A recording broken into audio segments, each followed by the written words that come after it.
ভাগবত কথা পরিবেশন করবেন, বসেছেন। এমন সময় স্বর্গের দেবতারা চিন্তা করলেন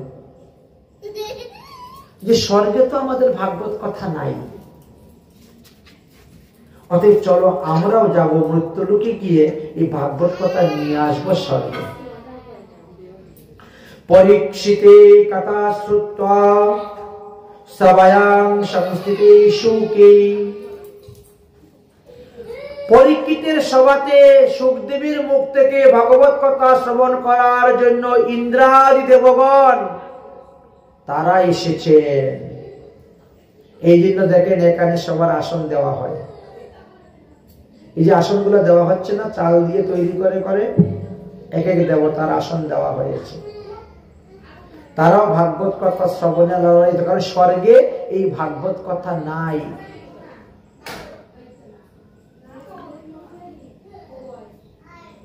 তাই দেবতারা এসেছেন। মনুষ্য থেকে তো শতগুণ শ্রেষ্ঠ দেবতা, এই জন্য তাদের আসনটা দিতে হবে। আমরা মানুষের জন্য যেমন আসন দিই, দেবতাদেরও আসন এসেছে। দেবরাজ ইন্দ্র বলে, ওরে আমরা যে ভাগবত কথা শুনতে যাব, তো কি নিয়ে যাব রে ভাগবত কথা শুনতে? শাস্ত্রে বলছে দক্ষিণা বিহীনম যজ্ঞ নিষ্ফলম। এই ভাগবত কথা শ্রবণ করাকে জ্ঞান যজ্ঞ বলা হয়। অতএব দক্ষিণা বিহীন যজ্ঞ নিষ্ফল হয়। তাহলে দক্ষিণা স্বরূপ আমরা কি নিয়ে যেতে পারি? কেউ ফুল নিয়ে যাও, কেউ তুলসী নিয়ে যাও, কেউ বস্ত্র নিয়ে যাও, কেউ দক্ষিণা নিয়ে যাও, সবাই সবকিছু নিয়ে যাবে।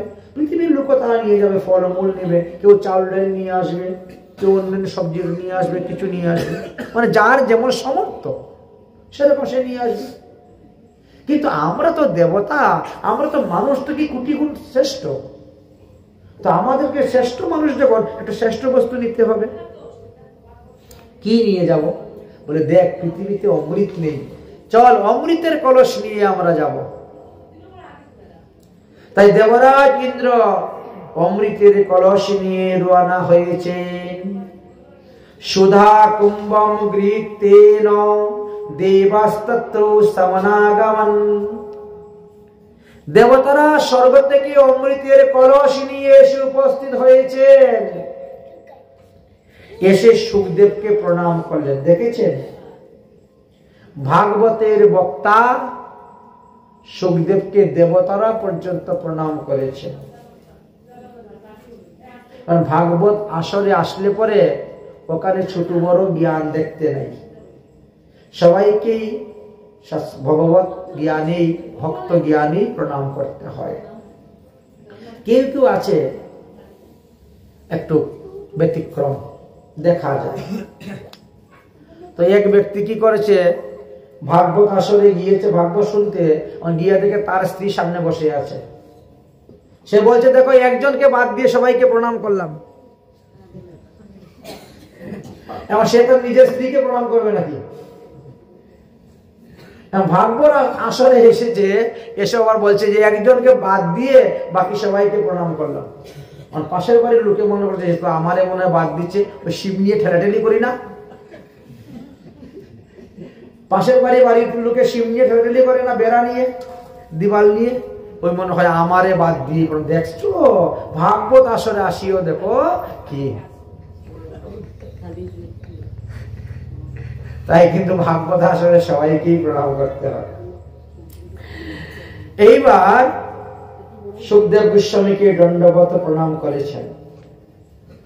প্রণাম করে পরীক্ষিত মহারাজ বসে আছেন। পরীক্ষিত দেবতাদেরকে দর্শন করে হাত জোড় করলেন, আসন থেকে উঠলেন না, হাত জোড় করলেন।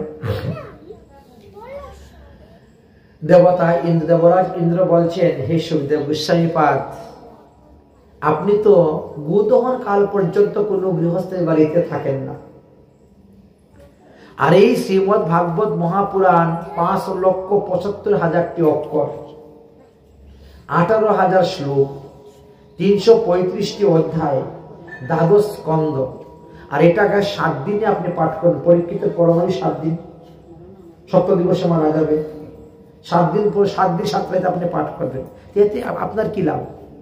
আর পরীক্ষিতের কি লাভ হইবে? তিনি বললেন যে এই ভাগবত যখন পরীক্ষিত 7 দিনে শুনবে, তখন তক্ষক ধ্বংসন, তার মৃত্যু হবে না, সে অমর হয়ে যাবে। এটার নাম অমর কথা।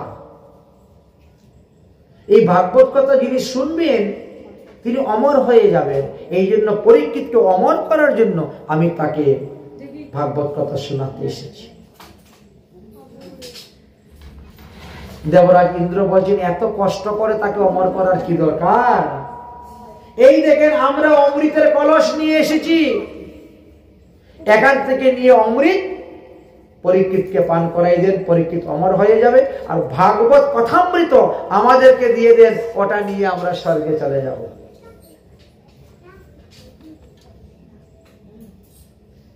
এইটা আমাদেরকে দিয়ে দেন, এটা নিয়ে আমরা স্বর্গে যাব। স্বর্গে ভাগবত কথা নাই, ভাগবত কথামৃতম। এই যে কথাকে অমৃত বলা হয়েছে, সুধা বলা হয়েছে, তাই ভাগবত কথামৃত পরিবেশন করা হচ্ছে। যারা পান করতে পারবেন তারাই অমর হয়ে যাবেন। অমৃত পা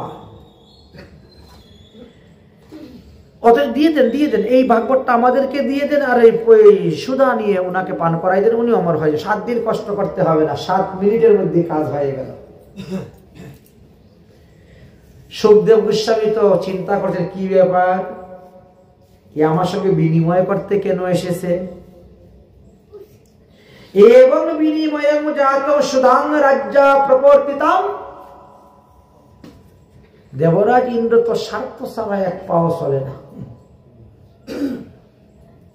কোন স্বার্থ সাধন করার জন্য আমার কাছে অমৃতের কলস নিয়ে এসে দিয়ে দিচ্ছে, আর ভাগবত নিয়ে যান? একটু বিচার করে দেখি তো, সমুদ্র মন্থন থেকে উৎকৃত অমৃত আর এই ভাগবত কথামৃত দুটার মধ্যে পার্থক্য কি? বিচার করতে বসলেন, সর্বনাশ। সিদ্ধান্ত হয়ে গেছে বিচার করে, কো সুধা কো কথা লুকি কো কাঞ্চ কো মণি মহান। আর এই দেবরাজ ইন্দ্র তো আমাকে কাঁচের টুকরা দিয়ে পরশমণি নিতে এসেছে। ভাগবত হলো পরশমণি, আর স্বর্গের সুধা হলো কাঁচ। কেন? ওই স্বর্গের সুধা পান করলে পরে ব্রহ্মার 1 দিন পর্যন্ত আপনি জীবিত থাকতে পারবেন, তারপরে কিন্তু আপনারও মৃত্যু আছে। আর এই কথামৃত যে পান করবে তার তো আর মৃত্যু নেই, জন্ম নেই। এমনই না না না না, তোমাদেরকে আমি এই ভাগবত কথা দিব না, দিব না, দিব না। প্রসন্না না বয়ং সর্বে শ্রীমদ্ ভাগবত কথামৃতম, এটা তোমাদেরকে দিব না। কেন মহারাজ, বিনিময় করা যায় না? বলে এটা সেই বিনিময়ের বস্তু নয়, তুমি আমার কাজ দিয়ে মনি নিতে এসেছো, দেওয়া যাবে না। দেবরাজ ইন্দ্র তখন একটু তেরেমেরি করতেছেন। সুখদেব এক কথায় বলে দিলেন, অভক্তাংশ ন বিজ্ঞায় দদৌষ কথামৃতম। যার অভক্ত তাদেরকে ভাগবত কথা দান করতে নাই, দিতে নাই। গীতায় বললেন না, ভগবান শ্রীকৃষ্ণ অর্জুনকে গীতা উপদেশ দেওয়ার পরে বলছেন, ন দাতব্য ন দাতব্য ন দাতব্য কদাচন, অভক্তের নিকটে দিও না। অভক্ত, ভক্ত যদি আমার বিধর্মী হয়, অন্য ধর্মের হয়, তথাপিও তাকে দিও। এখানে তো বলেন নাই হিন্দু মুসলমান বুদ্ধ খ্রিস্টান, ভক্ত বলেছেন। সে যে কোনো ধর্মাবলম্বীর হোক, সে যদি আমার ভক্ত হয় তাকে তুমি ভাগবত জ্ঞান দান করিও, তাতে সন্তুষ্ট হবে, প্রসন্ন হবে, খুশি হবে, আনন্দ পাবে। তোমাদেরকে দিব না। এবার কেউ যদি না দিতে জোর করে তো নেওয়া যায় না। এই জন্য দেবতারা অমৃতের কলস নিয়ে ফিরে চলে গেলেন, নিরাশ হয়ে ভাগবত পেলেন না। শ্রীমদ্ ভাগবতী বার্তা শিরোনামপি দুর্লভা। দেবতাদের জন্য দুর্লভ হয়ে গেল এই ভাগবত কথামৃত। আর ওরে মানুষ, ওরে পৃথিবীর জীব, শ্রেষ্ঠ জীব মানুষ, তোমাদের জন্য ভগবান সুলভ ভাবে সুখদেব গোস্বামী ভাগবত দিয়ে গেলেন, আর তোমরা কথা বলতে পারো করো না। পৃথিবীর শ্রেষ্ঠ জীব মানুষ হয়ে এইটা বুঝতে পারলো না। এটাই হলো দুঃখ, সত্যি কি বড় দুঃখ। মুনি ঋষিগণের, সাধুদের দুঃখটা, যে পৃথিবীর শ্রেষ্ঠ জীব হয়ে মানুষ এটা বুঝতে পারলো না। রঙ্গরসে দিন কাটাচ্ছে, ভোগ বিলাসে মত্ত হয়ে দিন কাটাচ্ছে, হরিভজন করে না। মৃত্যু যে নিকটে বসে আছে সেটা বুঝে না। বড় সুন্দর একটা দৃষ্টান্ত মনে পড়ে গেল। দেবর্ষি নারদ তীর্থ ভ্রমণ করতে করতে সমুদ্রে তীর দিয়ে যাচ্ছেন। তো দেখেন একটা টিটুরিও পক্ষী, ও সমুদ্রের মধ্যে গিয়ে চুপ করে জলের মধ্যে ডুবাচ্ছে ঠোঁটটা, আবার জল তুলে নিয়ে আসছে। তো পাখিটাই তো এত বড়, তার জিহ্বার মধ্যে 1 ফুটের উপরে জল ধরে না, ঠোঁটের মধ্যে এনে কি করে ফেলে দিচ্ছে। কেন ফেলে দিচ্ছে? আর সমুদ্রের জল লবণাক্ত, ওটা পান করার মতো উপযোগী নাই, প্রচুর লবণ, কেউ খেতে পারে না। কিন্তু বারবার যাচ্ছে সমুদ্র থেকে, জল আনতেছে বাইরে ফেলতেছে, জল আনতেছে বাইরে ফেলতেছে, জল আনতেছে বাইরে ফেলতেছে। দেবর্ষি নারদ বলেন, হে পক্ষী, তুমি একবার যখন সমুদ্রের জলের মধ্যে চঞ্চু মেরে দেখেছো সমুদ্রের জল লবণাক্ত, পান করার উপযুক্ত নয়, তাহলে বারবার কেন এত চেষ্টা করতেছো, বারবার কেন গিয়ে জল আনতে যাচ্ছ? ওটা তো পান করা যাবেই না, একে কেন পরিশ্রম করতেছো? পক্ষী বলছে, মহারাজ, আমি পান করার জন্য এইভাবে বারবার যাচ্ছি না জল আনতে। তাহলে কিসের জন্য? হ্যাঁ, বলে আমার প্রিয় বস্তু, আমার প্রিয় বস্তু, আমার ভালোবাসার বস্তু, আমার আপন বস্তু ছিল আমার 2টা ডিম। পাখি ডিম পেড়েছে। এই সমুদ্রের তীরে আমি একটা ঘর করেছিলাম বালু দিয়ে, আর ওর ভিতরে 2টা ডিম পেড়েছিলাম। ওটা আমার সন্তান আছে।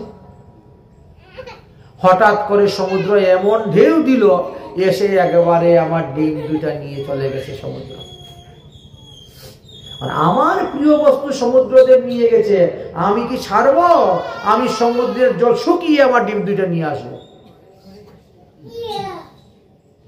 এই জন্য আমি সমুদ্রে যাচ্ছি, 1 ফুটা জল আনতেছি, বাইরে ফেলে দিচ্ছি, আবার যাচ্ছি, 1 ফুটা জল আনছি, বাইরে ফেলে দিচ্ছি। দেবর্ষি নারদ বলছে, তুমি এক পাগল, তোমার মাথা খারাপ হয়েছে। তুমি যদি 1 কোটি বছর কর্মায়ু পাও, তবুও সমুদ্র শুকিয়ে ডিম আনতে পারবে না। আর যদি 1 কোটি বার তোমার পক্ষী জন্ম হয়, তারপরেও তুমি সমুদ্র শুকিয়ে ডিম আনতে পারবে না। বৃথা, এই পরিশ্রম ছেড়ে দাও। তখন পাখিটা কি বলছে, আরে মহারাজ, পারি আর না পারি, চেষ্টা তো করলাম। দেবর্ষি নারদ পাখির কথা শুনে মাথায় হাত দিয়ে, সর্বনাশ। তার ধীর বিশ্বাসটা কিরকম দেখেছে, শক্তিটা। হায় হায় ভগবান, পৃথিবীর শ্রেষ্ঠ যে মানুষ, তারাই একবার এটা চিন্তা করলো না যে ভগবানের পাই আর না পাই, ভগবানের ভজন তো করে যাই। ভগবানকে পাইলাম বা না পেলাম সেটা পরের কথা, ভগবানের ভজন তো করে যাই। এটি মানুষ থেকে দেখি পাখিটা শ্রেষ্ঠ। দেবর্ষি নারদ ঘুরতে ঘুরতে বৈকুণ্ঠে উপস্থিত, নারায়ণকে প্রণাম করছেন। নারায়ণ বলছেন, বলো বলো দেবর্ষি নারদ, পৃথিবী ভ্রমণ করে আসলে কোথায় কি হলো, কি? বলে, সবকিছু ঘুরেছি, সবকিছু ঠিকই আছে, এক জায়গাতে আমার বড় আশ্চর্য লেগেছে। বলে, কোথায়? বলে, সমুদ্রের তীরে। তোমার সৃষ্টি জীবের মধ্যে সব থেকে ছোট একটা পাখি, টিটোরিও পক্ষী, তার ডিম 2টা সমুদ্রে ভাসিয়ে নিয়েছে বলে সে এমন জিদ করেছে সমুদ্র শুকিয়ে ডিম নিয়ে চলে আসবে। ও যাচ্ছে সমুদ্রে, 1 ফুটা জল আনছে, আবার ফেলে দিচ্ছে। তুমি কি বলছো? আমি তো বলছি কোটি জন্ম পক্ষী জনি পেলেও পারবে না। আর কোটি বৎসর পরমায়ু হলেও তুমি ডিম আনতে পারবে না সমুদ্র শুকিয়ে সমুদ্র থেকে, তাই নাকি? বলে হ্যাঁ, এটাই তো সাধারণ জ্ঞানে আমরা দেখি। ভগবান শ্রীকৃষ্ণ তখন গরুরের দিকে তাকাচ্ছেন, গরুর আগে একেবারে উপস্থিত, গরু তো সেবার জন্য প্রস্তুত। দেখো তুমি একটা পক্ষী, ও একটা পক্ষী,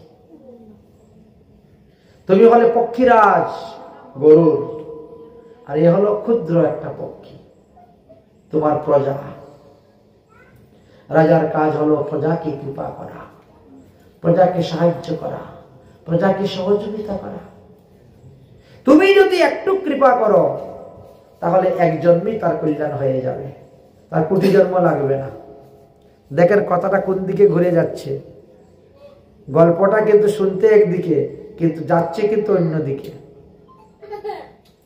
গরুর বলছেন যথা আজ্ঞা, বুঝে নিয়েছে ভগবানের ভাব। গরুর পাখি উড়ে চলে গেলেন সমুদ্রের পারে, গিয়ে দেখেন ওই এক ফোঁটা জল নিচ্ছে, ফেলতেছে, যখন নিচ্ছে ফেলতে, বলে এই হলো সেই পাখি। গরুর পাখি, এই টিটরীয় পক্ষী, হ্যাঁ প্রভু প্রণাম, বসো। তোমার দুইটা ডিম সমুদ্রে নিয়ে গেছে না? বলে হ্যাঁ। বলে কোথায়? বলে এইখানে, এই জায়গায়, এইখানে আমি ডিম পেরেছিলাম, এইখান থেকে। গরুর পাখি সমুদ্রের মধ্যে গিয়ে নামলেন, নেমে দুই হাত দিয়ে জলের ঢেউ, আমরা পুকুরে গিয়ে করি না এরকম করে ঢেউ মারি না, এমন জোরে জলের ঢেউ দিতে শুরু করছে, সমুদ্র 10 হাত দূরে চলে গেছে। সমুদ্রের জল 10 হাত দূরে চলে গেছে, 10 হাত চর পড়ে গেছে। দুই পাও দিয়ে পাখির দুইটা ডিম ধরে গরুর নিয়ে চলে এসেছে। এই দুইটা তোমার ডিম তো? আজকে হে মহারাজ, এই দুইটাই আমার ডিম, নাও।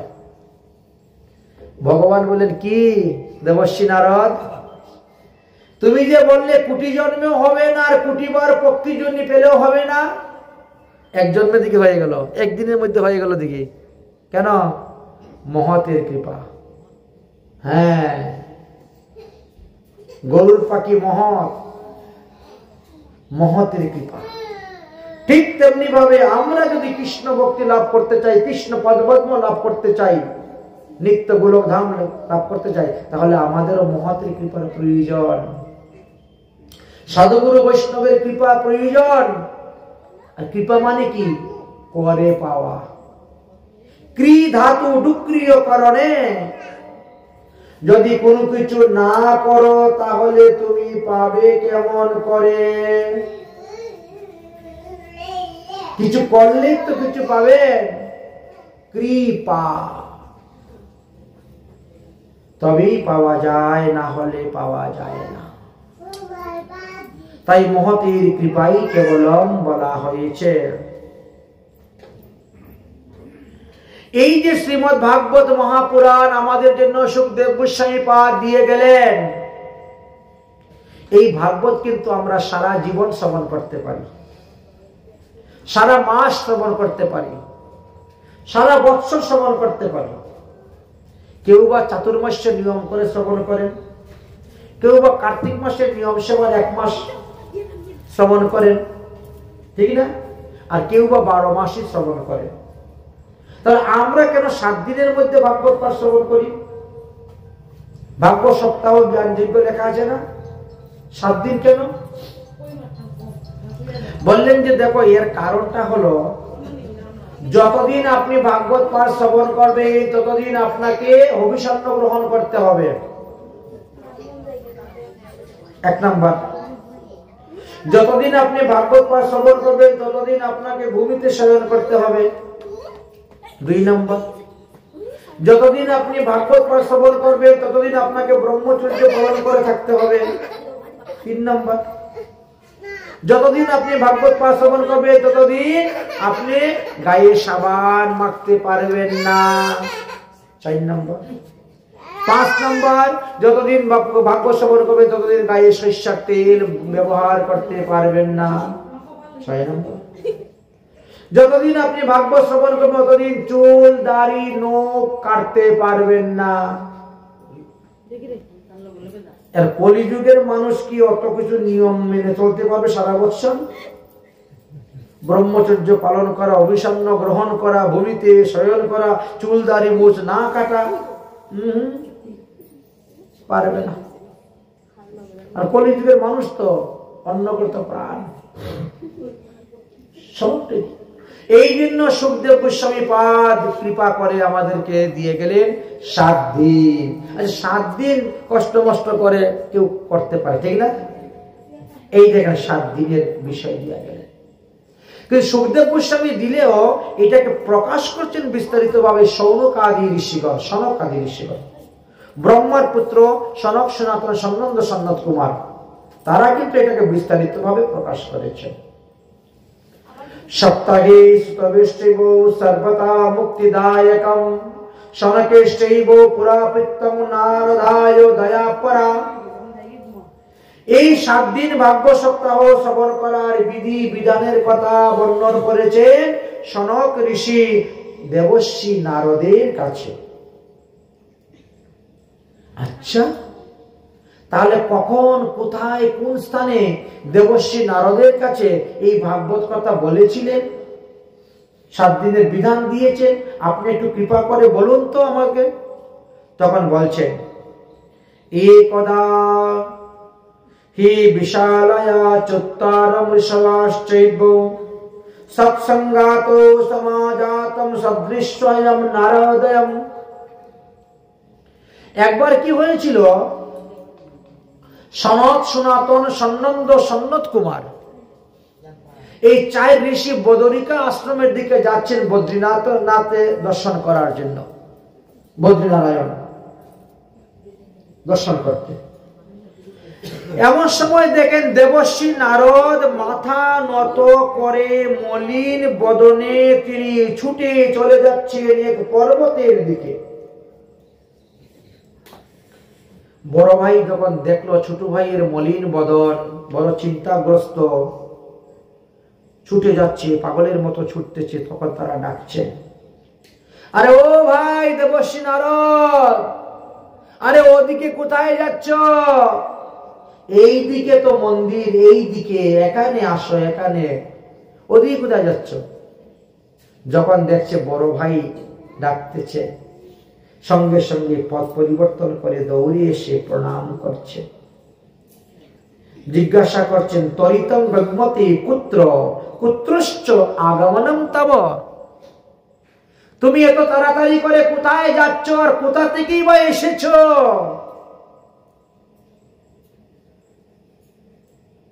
তরিতং গম্যতে কুত্র, এত তাড়াতাড়ি করে কোথায় যাচ্ছ? কুত্রশ্চ আগমনম তব, আর কোথা থেকে তুমি এসেছো আমাদেরকে বলো। তখন দেবর্ষি নারদ হাত জোর করে বলছেন, দাদা আমি পৃথিবীতে তীর্থ ভ্রমণ করতে গিয়েছিলাম। উফ, সুন্দর। কোথায় কোথায় গিয়েছো তীর্থ ভ্রমণ করতে? পুষ্করং প্রয়াগ কাশী গোদাবরীস্ততাহ। পুষ্কর, প্রয়াগ, এখন বর্তমানে প্রয়াগে কুম্ভ মেলা চলতেছে।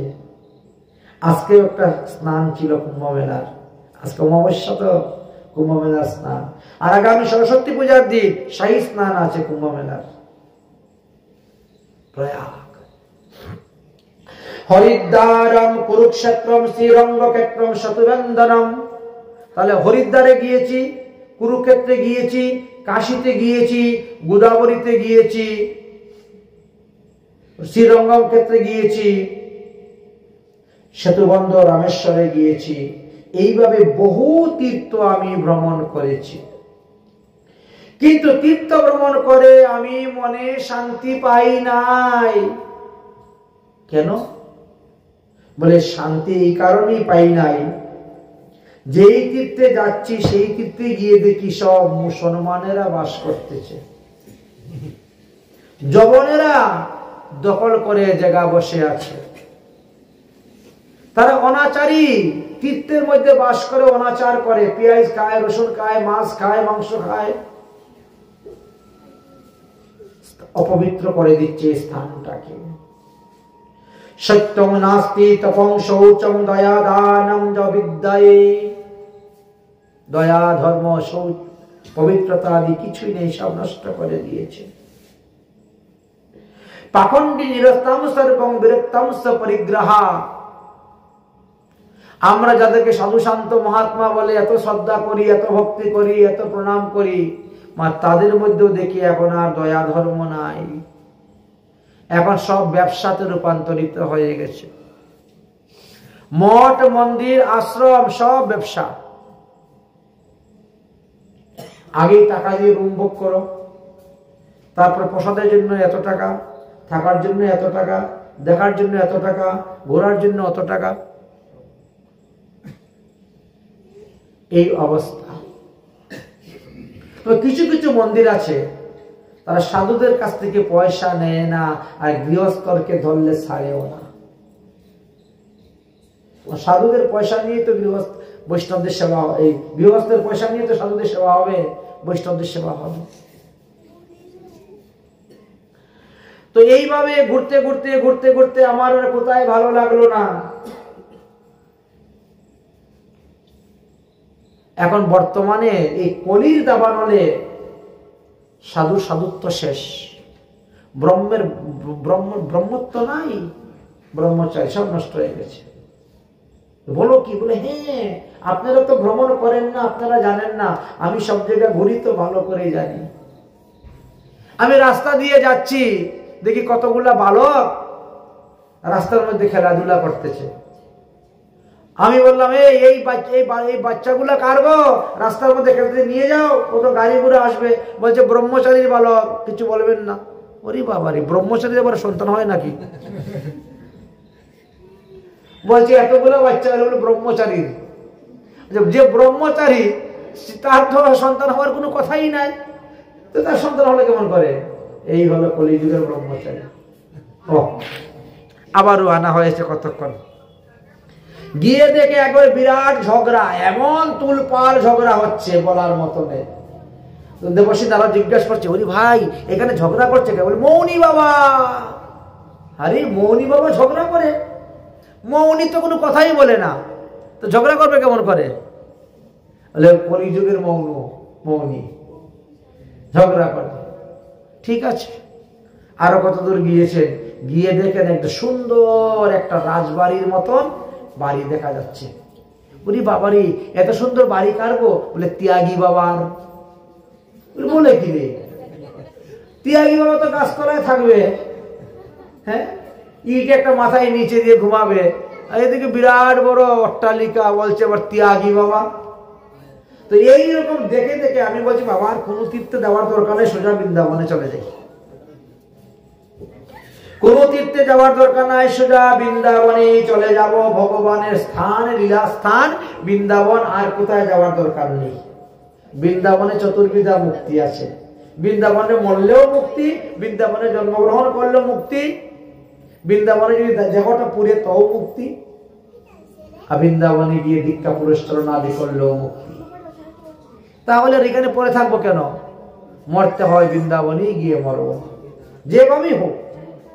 দেহটা পতন হইলেই আমার লাভ। অতএব বৃন্দাবন তটমা পুণ্যম যত্রম লীলা হরির ভুকু। যমুনায়াম তট, যমুনার তটে ভগবান লীলা করেছেন। অতএব সেই লীলাভূমি বৃন্দাবনে যাব আমরা দর্শন করতে। এই বলে দেবশ্রী নারদ বৃন্দাবনের দিকে রওনা হয়ে গেলেন। চলে তাহলে আমরা একটু বৃন্দাবনের দিকেই যাই। চলে রে আমার মন মধুর বৃন্দাবন, যমুনার তীরে তীরে তোমারে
যশোদা পিতা নন্দ, মা যশোদা পিতা নন্দ, মা যশোদা পিতা নন্দ, যশোদা পিতা নন্দ, যত গোপীগণ চলে রে আমার মন, চলে রে আমার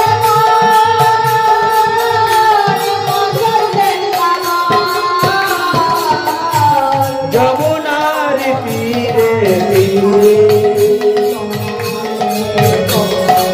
ও যমুনার তীরে তীরে, আর যমুনার তীরে তীরে,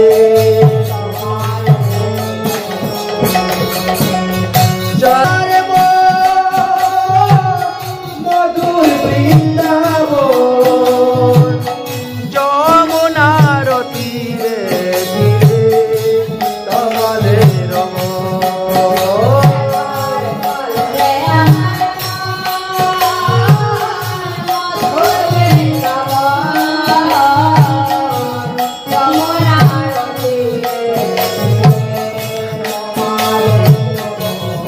ও চলে রে আমার মন, মধুর বৃন্দাবন, যমুনার তীরে তীরে তোমাদের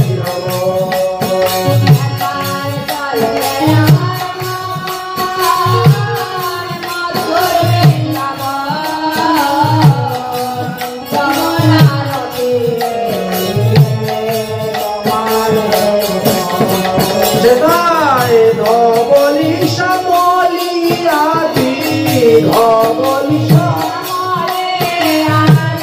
ধবলি শ্যামলি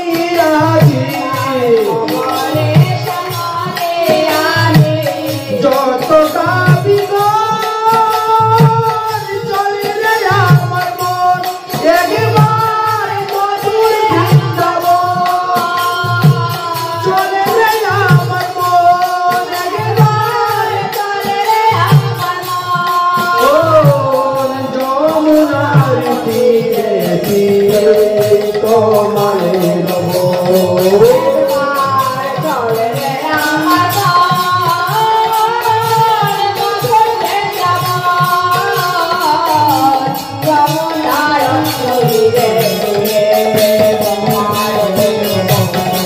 ও যমুনার তীরে তীরে তোমাদের যমুনার তীরে তোমাদের বলো বৃন্দাবন ধাম কি। দেবর্ষি নারদ শ্রীধাম বৃন্দাবনে এসে উপস্থিত হয়েছেন। 84 কোষ ব্রজমণ্ডল পরিক্রমা করছেন। পরিক্রমা করতে করতে করতে করতে রওনা হয়েছেন, যাচ্ছেন যমুনার তীরে। এই বৃন্দাবন ধাম কিন্তু নিত্য গোলক ধাম থেকে এসেছেন এই ভূলোকে, এটা কিন্তু মনে রাখতে হবে। এই ধাম কিন্তু সাধারণ ধাম নয়। এই বৃন্দাবন ধাম নিত্য গোলক ধামে ভগবান শ্রীকৃষ্ণের হৃদয় থেকে প্রকট হয়েছিলেন। সুখ পাখি বৃন্দাবন ধাম আর গিরিরাজ গোবর্ধন পর্বত, এই তিনটি ভগবানের নিত্য ধাম, নিত্য নিবাস, নিত্য স্থান থেকে প্রকট হয়েছে। রাধারানীর প্রীতির জন্য এই বৃন্দাবন ধামকে ভূলোকে পাঠিয়েছেন। আপনারা যদি কখনো ব্রহ্মবৈবর্ত পুরাণ শ্রীকৃষ্ণের জন্মকাণ্ড পড়েন তাহলে সেখানে জানতে পারবেন শ্রীরাম আর রাধারানীর মধ্যে একবার কলহ হয়েছিল, ঝগড়া হয়েছিল, সাপাসাপি হয়েছিল। রাধারানী শ্রীরামকে অভিশাপ দিয়েছিলেন, যাও তুমি অসুরজনী প্রাপ্ত হও। রাধারানীর অভিশাপে শ্রীরাম অসুরজনী প্রাপ্ত হচ্ছে শঙ্খচূড় নামক দৈত্য হয়েছিলেন। শ্রীরাম রাধারানীকে অভিশাপ দিয়েছিলেন, তুমিও পৃথিবীতে গিয়ে মানবী হয়ে জন্মগ্রহণ করবে, 100 বছর কৃষ্ণ হারা হয়ে থাকবে। শ্রীরামের অভিশাপে রাধারানী পৃথিবীতে আসতে হবে। তাই তিনি গোবিন্দের চরণে পড়ে কান্নাকাটি করে বলছেন, ওগো আমি পৃথিবীতে গিয়ে জন্মগ্রহণ করব, 100 বছর তোমাকে হারা থাকতে হবে। তো পৃথিবীতে কি এই বৃন্দাবন ধাম আছে কি? পৃথিবীতে কি তোমার এই সুখ পাখি আছেন? পৃথিবীতে তোমার কি এই বিরজা নদী আছেন? পৃথিবীতে তোমার কি এই গিরিরাজ গোবর্ধন পর্বত আছেন? বলে না, এইগুলো তো নিত্য গোলক ধামের বস্তু, এইগুলো ভোলক ধামে পাবে কোথায়? তাহলে আমি কি নিয়ে বেঁচে থাকবো? কারো যদি স্বামী মারা যায়, ছেলে মেয়ের মুখ দেখে তো বেঁচে থাকে। কারো স্ত্রী মারা গেলে মেয়ে ছেলের মুখ দেখে বেঁচে থাকে। একটা আছে না, একটা না একটাকে নিয়ে তো বেঁচে থাকতে হয়। কাউকে না কাউকে নিয়ে, যার কেউ নাই, ঠাকুরকে নিয়ে বেঁচে আছে। ঠাকুরই আমার, আমি ঠাকুরের নিয়ে বেঁচে আছি, সেই আনন্দিত আছে। কিন্তু আমি 100 বছর তোমাকে হারা হয়ে কি নিয়ে থাকবো? যদি আমার উপর তোমার দয়া হয়, যদি আমার উপর তোমার কৃপা হয়, যদি আমার উপর তুমি প্রসন্ন হও, তাহলে তোমার এই 3টি বস্তু পাঠিয়ে দাও না গো।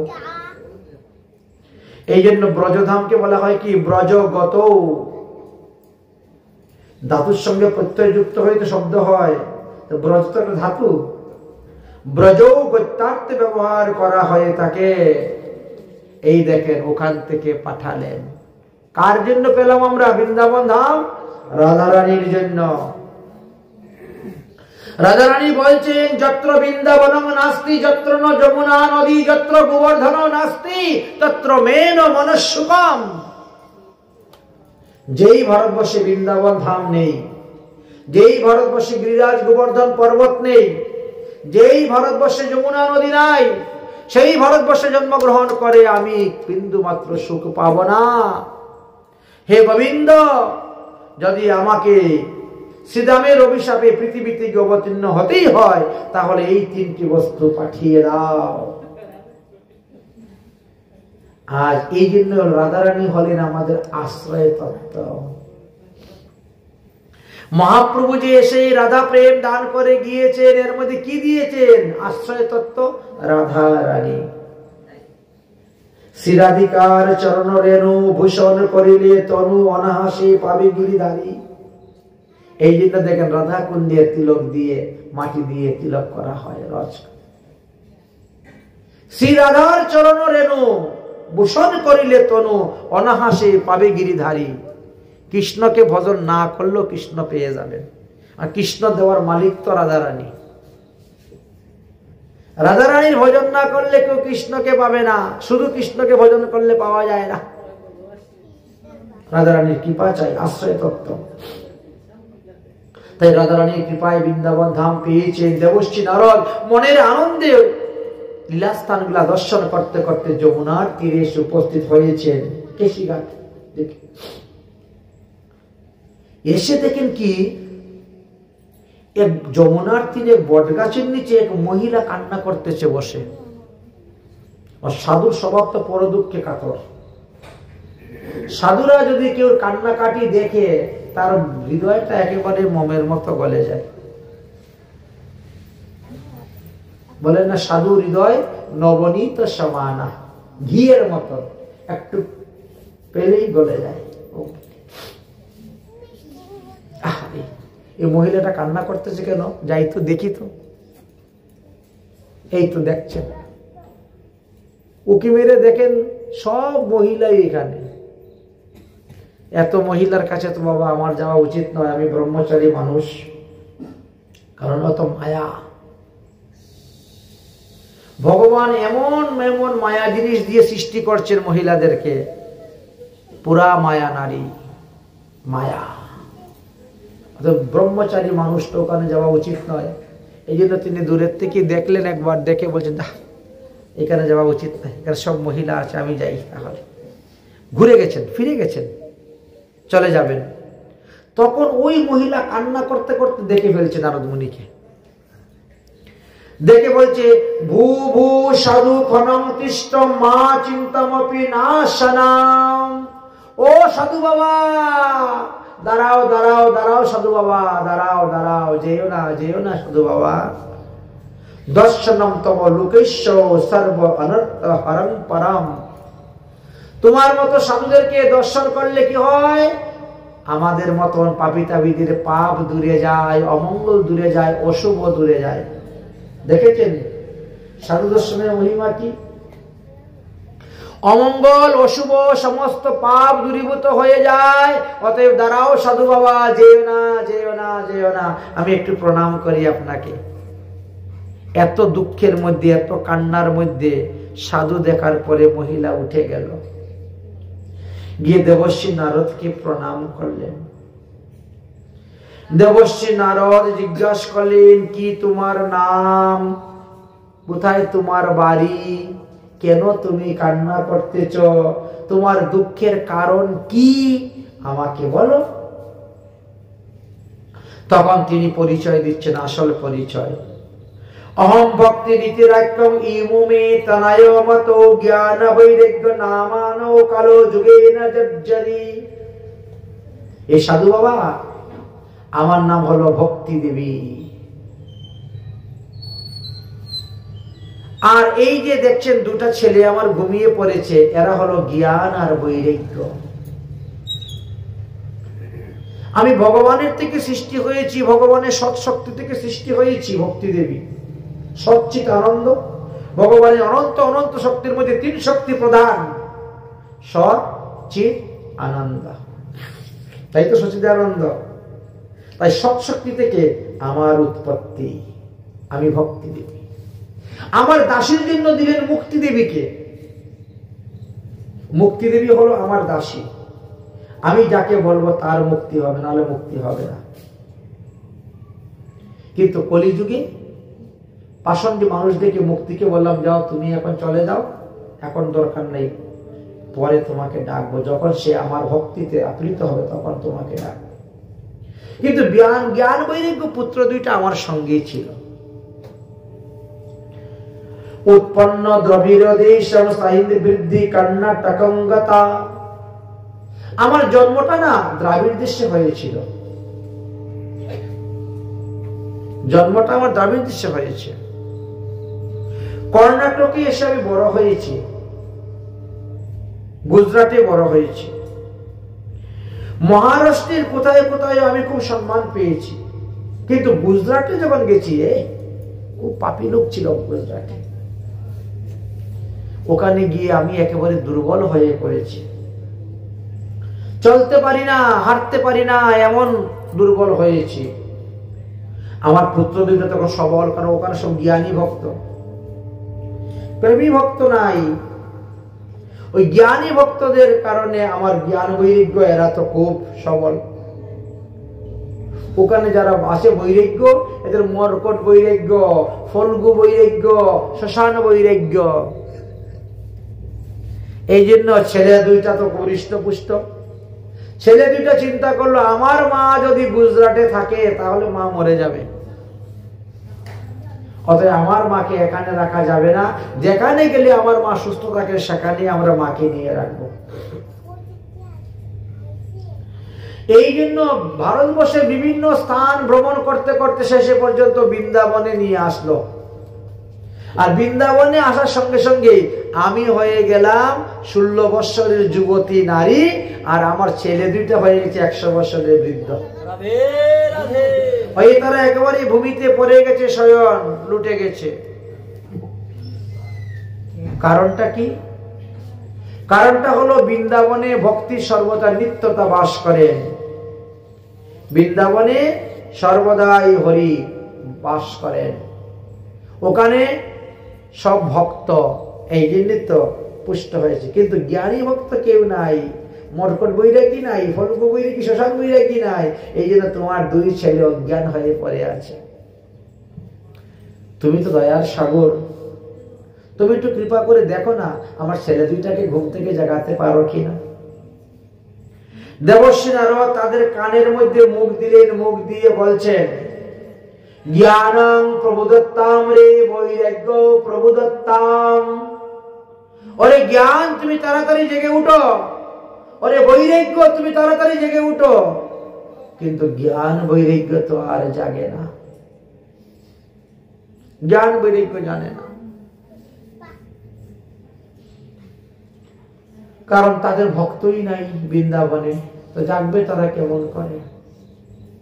দেবর্ষি নারদ অন্য কোন উপায়ে কি জ্ঞান বৈরাগ্যকে জাগানো যায়? দেখো না, একটু চেষ্টা করে। অনেক চেষ্টা করলেন দেবর্ষি নারদ, কিন্তু জ্ঞান বৈরাগ্যকে জাগাতে পারলেন না। তখন তিনি আকাশের দিকে তাকিয়ে বলছেন, হে ভগবান, ভক্তি দেবীর দুঃখ দেখে আমি আর স্থির থাকতে পারছি না। অতএব ভক্তি দেবীর দুঃখকে দূর করার জন্য, তার জ্ঞান বৈরাগ্যকে জাগানোর জন্য যদি কোনো উপায় থাকে আপনি কৃপা করে আমাকে বলুন। আকাশবাণী হয়ে গেল। আকাশবাণী হলো, যদি জ্ঞান বৈরাগ্যকে তুমি জাগাইতে চাও তাহলে তুমি সৎকর্মের অনুষ্ঠান করো। সৎকর্ম অনুষ্ঠান করো, তাহলে জ্ঞান বৈরাগ্য জেগে যাবে। আচ্ছা, এখন বলেন তো দেখি, সৎকর্ম কাকে বলে? আমরা প্রথমেই বলবো গীতা পাঠ। কোথায় কিচ্ছু হলে আমরা প্রথমে গীতা পাঠ করি না? গীতা পাঠ, হরিনাম সংকীর্তন, ভগবানের সেবা পূজা, এইগুলি তো হলো সৎকর্ম। দেবর্ষি নারদ মুহুর্মুহু গীতা পাঠ করলেন, জাগে না। বেদ পাঠ করলেন, বেদান্ত পাঠ করলেন, পুরাণ পাঠ করলেন, জাগে না। একে একে 17খানি পুরাণ পাঠ করলেন, তথাপিও দেখা যায় জ্ঞান বৈরাগ্য জাগে নাই। চিন্তার মধ্যে পড়ে গেলেন, এই জ্ঞান বৈরাগ্যকে জাগাবো কেমন? আবার আকাশের দিকে তাকাচ্ছেন। হে আকাশস্থিত দেবগণ, আপনারা যে আকাশবাণীতে বললেন সৎকর্ম অনুষ্ঠান করলে জ্ঞান কর্ম জেগে যাবে, কিন্তু আমি তো করলাম। যদি গীতা পাঠ, পুরাণ পাঠ, বেদ বেদান্ত পাঠ সৎকর্ম না হয়, তাহলে এই কলিযুগে সৎকর্ম কাকে বলে তুমি বলো? আকাশবাণী হলো, যাও সাধুদের কাছে, সাধুরা বলে দিবে। সাধুদের কাছে যাও, সাধুরা বলে দিবে, উত্তর পাবেন। संतन की संग में लागे रे, तेरी अच्छी बनेगी। अरे संतन की संग में लागे रे, तेरी अच्छी बनेगी। संतन की संग में लागे रे, तेरी अच्छी बनेगी। अच्छी बनेगी तेरी बिगड़ी बनेगी, बिगड़ी बनेगी तेरी किस्मत बनेगी। तेरी हुआ ओ तेरी होगा बड़ा भाग रे, ओ तेरी अच्छी बनेगी। संतन की संग में लग रे, तेरी अच्छी बनेगी। जाओ साधु संग करो। দেবর্ষি নারদকে পর্যন্ত আকাশবাণীতে বলে দিলেন সাধু সঙ্গ করো। তিনি কত বড় সাধু মহাত্মা চিন্তা করেন তো, তাকেও সাধু সঙ্গ করার কথা বলছে। দেবর্ষি নারদ গিয়েছেন, ও সাধু বাবা বলেন তো কলিযুগে সৎকর্ম কাকে বলে? সাধু বলছে, আপনি ব্রহ্মার পুত্র দেবর্ষি নারদ, আপনি ভগবানের নারায়ণের প্রিয় ভক্ত। আপনি যদি না জানেন সৎকর্ম কাকে বলে, তাহলে আমরা কেমন করে বলবো বলুন তো? আমরা তো সাধারণ জীব, কেউ বলতে পারছেন না। দেবর্ষি নারদ তখন ভক্তি দেবীকে বলেন, ভক্তি দেবী তুমি ভগবান শ্রীকৃষ্ণের আরাধনা করো বসে বসে। শাস্ত্রে আমাদেরকে একটি কথাই বলে গিয়েছেন যে হরি ভজন, হরি ভজনের দ্বারাই আমরা আমাদের দুঃখকে দূর করতে পারি, অমঙ্গলকে দূর করতে পারি। অতএব দেবী তুমি একানে বসে হরি ভজন করো, আর আমি যাচ্ছি তপস্যা করতে। তপস্যা করে আমি জানবো যে কলিযুগে সৎকর্ম কি, জেনে তারপরে এসে তোমাকে উত্তর দিব, তোমার জ্ঞান বৈরাগ্যকে আমি জাগাইব। সৎকর্ম অনুষ্ঠান করলে জেগে যাবে। সৎকর্ম অনুষ্ঠান আমি করব। ঠিক আছে, তুমি কিন্তু এখানে বসে বসে হরিনাম করো। কারণ আজকালকের মানুষ শ্রেষ্ঠ ব্যক্তির আচরণ দেখে তারা আচরণ করে। যৎ যৎ আচরিত শ্রেষ্ঠম তদনম অনুবর্ততে। অতএব তুমি শ্রেষ্ঠ, তুমি আচরণ করো, হরিনাম করো। আর এই কলিযুগে তো হরিনামই তো সার। হরিনাম সার, হরিনাম করো। দেবী আমি যাচ্ছি। হরিনাম করো সার, হরিনাম করো সার, হরিনাম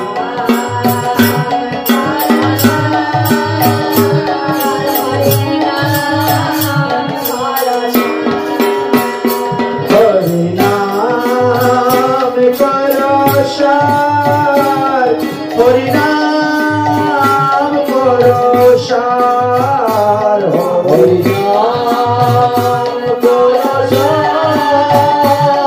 হরিনাম করো সার। এ ভব সাগর হবে বালুচর, এ ভব সাগর হবে বালুচর। হাটিয়া হইবে পার, হাটিয়া হইবে পার, হাটিয়া হইবে পার, হাটিয়া হইবে পার। হরিনাম করো সার, হরিনাম করো সার, হরিনাম করো সার, হরিনাম করো সার। ধর্ম করম এ জপ এ তপ, ধর্ম করম এ জপ এ তপ। জ্ঞান যুগ যজ্ঞ জ্ঞান, জ্ঞান যুগ যজ্ঞ জ্ঞান। নাহি নাহি নাহি কলিতে কেবল, নাহি নাহি নাহি কলিতে কেবল। উপায় গোবিন্দ নাম, উপায় গোবিন্দ নাম, উপায় গোবিন্দ নাম, উপায় গোবিন্দ নাম। হরিনাম করো সার, হরিনাম করো সার, হরিনাম করো সার, হরিনাম করো সার। যতে পুরাণ প্রমাণ দেখো না, যতে পুরাণ প্রমাণ দেখো না। নামের সমান নাই, নামের সমান নাই, নামের সমান নাই, নামের সমান নাই। নামের কি হইলে প্রেমের উদর, নামের কি হইলে প্রেমের উদর। নামেতে হরিকে পাই, নামেতে হরিকে পাই, নামেতে হরিকে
भगवान की जय। श्री कृष्णस्य पदाम्भोजं स्मरं दुःखो भविष्यति। अतः भगवाনের নাম করো, ভগবানের চরণকে আশ্রয় করো, তাহলে তোমার দুঃখের অবসান হইবে, দুঃখের অবসান হইবে। অতএব দেবী তুমি হরিনাম করো, হরিনাম করো, তাহলে তুমি রক্ষা পাইবে। এই কলিযুক্ত কলৌত কেবলা ভক্তি ব্রহ্ম সাজুর্যকারিণী। অতএব কলিযুগেই হলো ভক্তি, কেবলা ভক্তি ব্রহ্ম সাজুর্যকারিণী। ভক্তি দেবী বলছেন, পরীক্ষিত মহারাজ যদি কলিকে মেরে দিতেন তাহলে আজকে আমার এই ছেলেদের এই দুর্গতিটা হইতো না। পরীক্ষিত মহারাজ একটা মস্ত বড় ভুল করেছেন কলিকে ছেড়ে দিয়ে। দেবশ্রী নারদ বলছেন, না না না না ভক্তি দেবী, পরীক্ষিত মহারাজ ভুল করেন নাই। পরীক্ষিত মহারাজ তো ছিলেন একজন সারগ্রাহী, সারগ্রাহী। এই জন্য তিনি কলিকে মারেন নাই। সারগ্রাহী বলে, হ্যাঁ, সত্য যুগে 10,000 বছর তপস্যা করে মানুষ যে পুণ্য ফল লাভ করতে পারে না। ত্রেতা যুগে শত শত অশ্বমেধ যজ্ঞ করে মানুষ যে পুণ্য ফল লাভ করতে পারে নাই। দাপর যুগে আজীবন ভগবান পূজা অর্চনা করে যে পুণ্য ফল লাভ করতে পারে নাই। কলিযুগের মানুষ তো হরিনাম সংকীর্তনের দ্বারা সেই পুণ্য ফল লাভ করতে পারবে। কলো হরি কেশব কীর্তনা, ভগবানের নাম কীর্তন করলে তার লাভ। এই জন্য তিনি কলিকে মারেন নাই। দেবী, কলির 1000টা দোষ আছে, এটা আমরাও মানি, কিন্তু কলির একটা মহান গুণ আছে। যে কলিযুগের মহান গুণ হলো সৎকর্ম অনুষ্ঠানের সংকল্প নিলেই আপনি সৎকর্মের ফল পাবেন। এই যে মনে করেন আজ এই পশ্চিম রাধাপুর বিরজা অঙ্গনে ভাগবত সপ্তাহের সংকল্প নেওয়া হয়েছে। এখন যদি প্রাকৃতিক দুর্যোগের কারণে, ঝড় বৃষ্টির কারণে বা অন্য কোনো কারণে বন্ধ হয়ে যায়, তথাপিও সপ্তাহ যুগের ফল পেয়ে যাবে। এটা কলিযুগের ফল। সংকল্প করলেই সৎকর্মের ফল লাভ করা যায়। এটা কলিযুগের মহান গুণ। এই জন্য সমস্ত মুনি ঋষিগণ, সুখদেব গোস্বামীগণ, এমনকি ব্যাসদেব পর্যন্ত কলিযুগকে প্রণাম করেছেন। বললেন যে প্রণমী হোক কলিযুগ সর্বযুগ সার, হরিনাম মহামন্ত্র যাহাতে প্রচার। এই কলিযুগকে বলছে সত্যযুগ, ত্রেতা যুগ, দাপর যুগ হইতে শ্রেষ্ঠ। অতএব তুমি কেন কলির দোষ দিচ্ছ? তিনি বললেন, কলিযুগের কারণে তো আমার এই অবস্থা হয়েছে। আমার মনে হচ্ছে আমি এই স্থান ত্যাগ করে আমি অন্য জায়গায় চলে যাব, কারণ আমার ছেলে মেয়েরা এখানে সুখে নেই। মায়া আমাদের এমন ধরেছে, আমরা নিজের সুখের চিন্তা করি না, আমরা ছেলের চিন্তা করি, সুখের মেয়ের সুখের চিন্তা করি। কিন্তু সেই ছেলে সেই মেয়ে দুদিন পরে লাথি মারবে। আর সংসারে লাথি না খাইলে মানুষের মধ্যে বৈরাগ্য আসে না। যখন স্ত্রীর লাথি খাবে, ছেলের লাথি খাবে, মেয়ের লাথি খাবে, তখন বৈরাগ্য আসবে, তখন সংসার ত্যাগ করে গিয়ে ভগবানের ভজন করবে। লাথি না খাইলে আসে না। একটা গল্প আছে না, এক অন্ধ গৃহস্থের। প্রথমে তো অন্ধ ছিল, তারপরে বাসনা অনুসারে কুকুর হয়ে জন্মগ্রহণ করলো, তারপরে বাসনা অনুসারে বিড়াল হয়ে জন্মগ্রহণ করলো, তারপর বাসনা অনুসারে সর্প হয়ে জন্মগ্রহণ করলো। তারপরেও তার নাতিপুতিরা তারে দিল ভালো করে। তখন কি হুঁশ হয়েছে, যার জন্য আমি এত নিম্ন গতি হলো, মানুষ থেকে আমি কুকুর হলাম, বিড়াল হলাম, সর্প হলাম, যাদের জন্য, আর তারাই আজকে আমারে মারে। তখন বলছে আর না, এই জন্য সংসার লাথি না খালে বৈরাগ্য আসে না। ভক্তি দেবীর মনেও দেখেন কিরকম মায়া। ইদম স্থানং পরিত্যজ্যং বিদেশং গম্যতং মায়া। এই স্থান ত্যাগ করে আমি বিদেশ চলে যাব যদি আমার ছেলে দুইটা সুস্থ না হয়। চিন্তা করতে পারছেন? বৃন্দাবন ধামের মধ্যে বাস করে ভক্তি দেবীর মুখে এই কথা। তার কিরকম মায়াটা চিন্তা করে ছেলে মেয়ের প্রতি। কিছু লোক আছে না, একটু বৈরাগ্য আসে, বৃন্দাবনে চলে যায়, দুদিন পরে আবার ছেলে মেয়ের টানে বাড়িতে চলে আসে, এরকম আছে না? গিয়েছে বৃন্দাবনে মরতে, বৃন্দাবনে থাকবো, বৃন্দাবনে মরবো, হয়তো ঘর ভাড়া করে আছে, অর্থ নাই, বৃদ্ধাশ্রমে আছে, বৃদ্ধাশ্রম থেকে আবার উল্টা চলে আসে ছেলে মেয়ের টানে।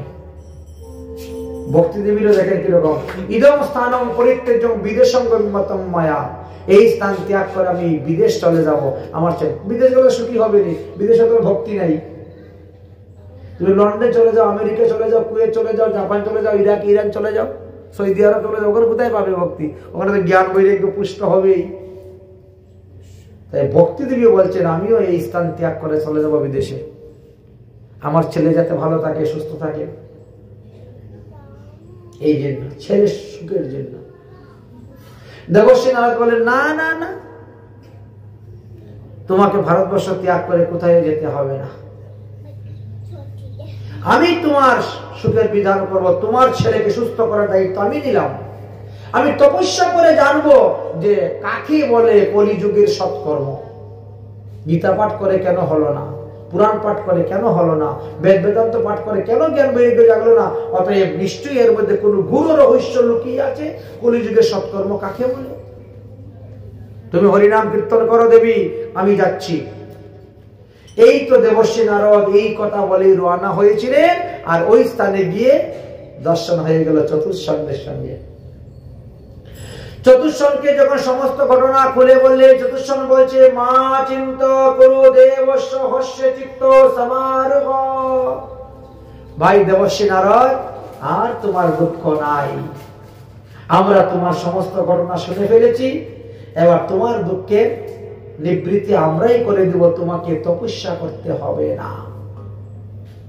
অর্থাৎ এক সাধু না জানলে আরেক সাধু তো জানবে। এই জন্য আমাদের কর্তব্য হলো সাধুদেরকে আমরা জিজ্ঞাসা করা, জানার জন্য। কোন সাধু জানে না বলে অহংকার করতে নাই। এই দেখো আমি এমন প্রশ্ন করলাম, সাধু উত্তরই দিতে পারলো না, এবার কি সাধু? এরকম আপনারা অনেক সময় করেন নাকি? কর্মদার করবেন না, এতে অপরাধ হয়ে যাবে। প্রশ্নকারীর অহংকার আসতে নাই। এক সাধুর কাছে উত্তর না পালে আরেক সাধুর কাছে তো পাবেন। সবাইকে সবকিছু জানবে এমন তো নাই। যাই হোক, দেবশ্রী নারদ বললেন তাহলে আপনারই বলেন এই কলিযুগের সৎকর্ম কি? চতুষ্ষণ তখন বললেন সৎকর্ম সূচকং নৈন্যম জ্ঞানযোগ্য স্মৃতম বুদ্ধি। এই কলিযুগের সৎকর্ম হলো জ্ঞানযোগ্য।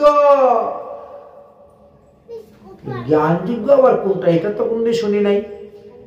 নামযোগ্য, হোমযোগ্য, জপযোগ্য, তপযোগ্য, এগুলো তো শুনেছি। অশ্বমেধ হোমের যোগ্য এটা তো আগে শুনেছি। তো কলিযুগে তো এগুলা নাই।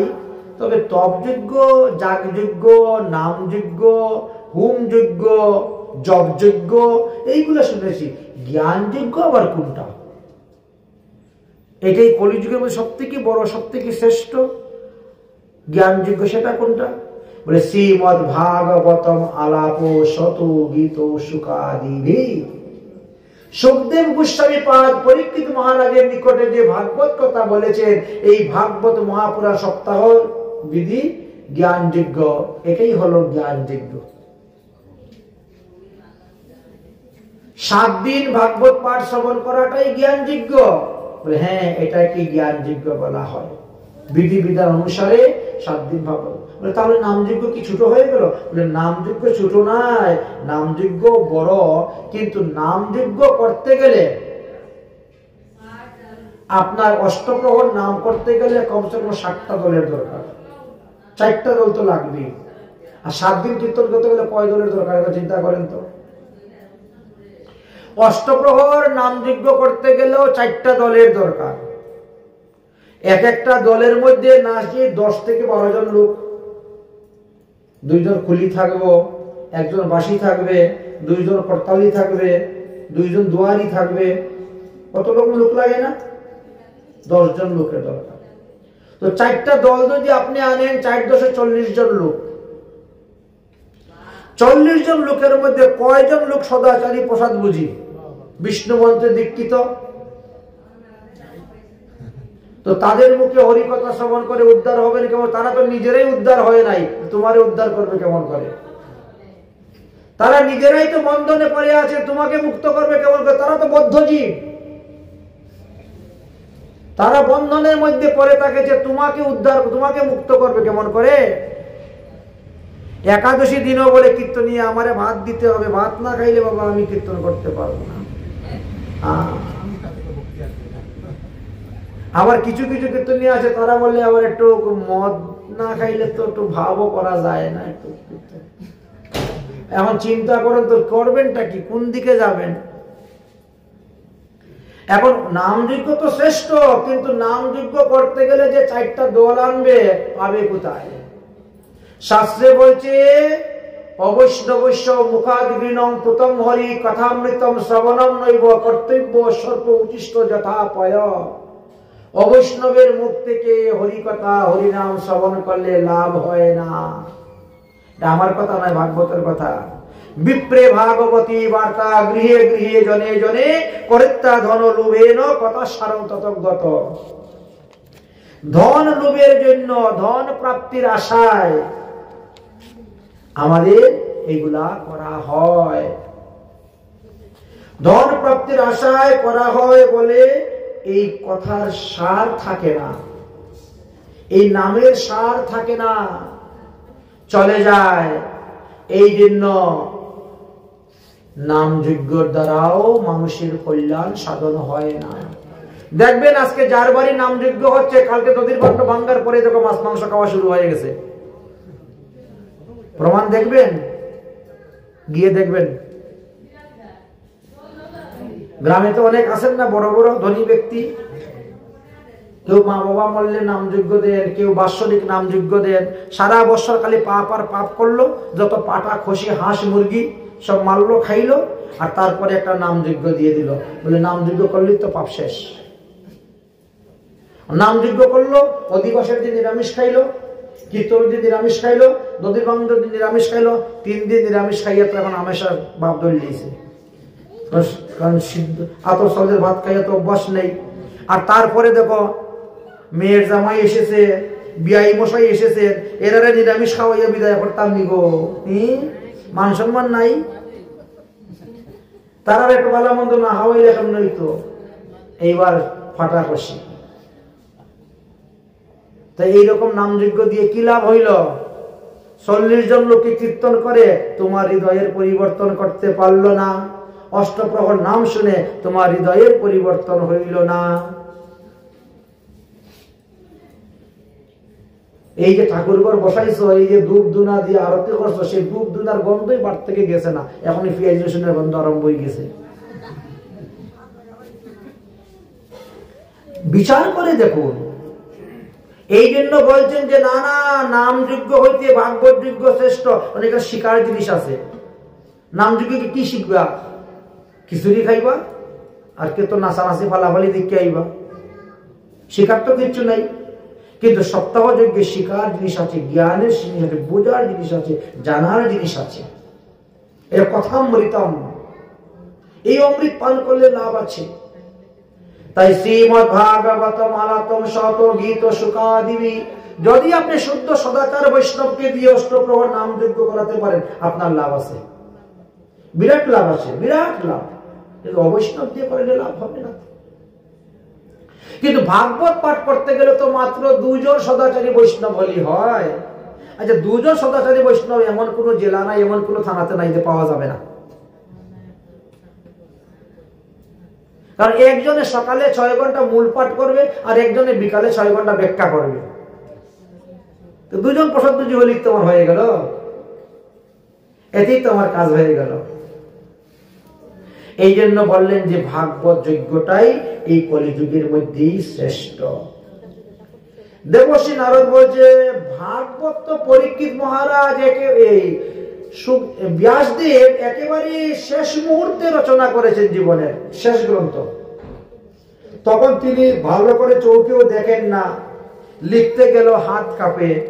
গণেশের কাছে গিয়ে বলছেন, গণেশ আমি তো এখন একটা গ্রন্থ রচনা করব, তুমি দাও, লিখো।